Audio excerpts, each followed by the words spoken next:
Hello everyone, আমি অনির্বাণ। আমাদের চ্যানেলে আপনাদের সকলকে স্বাগত। এই ভিডিওতে আমি কথা বলতে চলেছি কার্তিক আরিয়ানের একটি নতুন মুভির অ্যানাউন্সমেন্ট নিয়ে। তো চলুন ভিডিওটি শুরু করা যাক।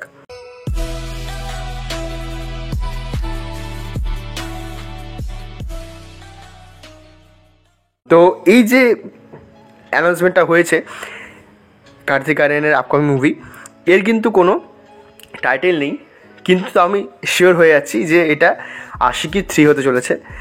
তার কারণ প্রথমত যে গানটা বাজছে সেটা হচ্ছে তু মেরি জিন্দেগি হে, যেটা অরিজিনাল আশিকি ছবিতে ছিল, কুমার শানু গিয়েছিলেন, আমার খুব পছন্দের গান, এবং এই গানটি গাইছেন বিশাল মিশ্র, বোঝা যাচ্ছে।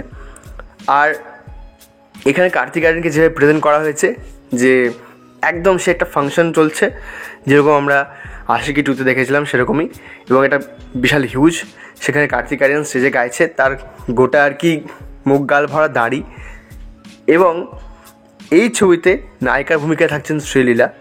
তো দেখুন, অ্যানিম্যাল বা ব্যাড নিউজের পরে, মানে অ্যানিম্যালের পরেই হয়তো তৃপ্তি দিমিকে নেওয়া হয়েছিল, বা হয়তো আগে নেওয়া হয়েছিল, এবং সেটা কিন্তু পরবর্তীতে তারা কিন্তু বাদ দেওয়া হয়। এবং বাদ দেওয়ার কারণে যে যুক্তিটা বলা হয়েছিল যে তার আর কি সেই ন্যাচারাল পিওর ভাইবটা নেই আগের মতো। তো আমি জানি না এখানে শ্রীলীলাকে কেন নেওয়া হয়েছে। মানে শ্রীলীলাকে আমরা কিন্তু এর আগে আইটেম নাম্বারে দেখেছি বেশি, তো তার যে কী পিওরিটি আছে জানি না।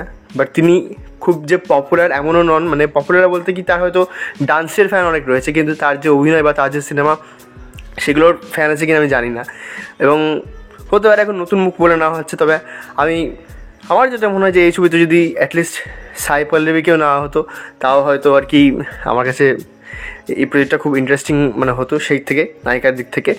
তো এই ছবিটা ডিরেক্ট করবেন অনুরাগ বাসু, মানে অনেকদিন পর তাকে একটা আমরা ভালো কাজে দেখতে চলেছি।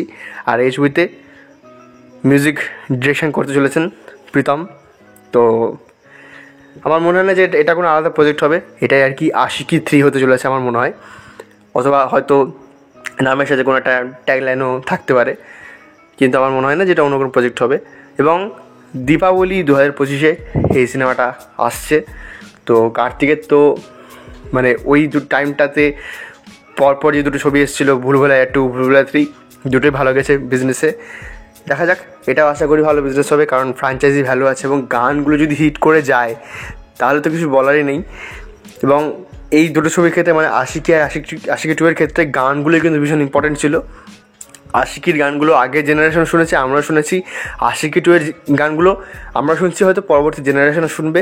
এবার হচ্ছে আশিকি 3 এর গানগুলো কেমন হয় সেটার জন্য অপেক্ষা করছি। তো এই ছিল আমার অ্যানাউন্সমেন্টটা নিয়ে আর কি রিভিউ। ভিডিওটি ভালো লাগলে লাইক করুন, কমেন্ট করুন, শেয়ার করুন আর সাবস্ক্রাইব করুন। ধন্যবাদ।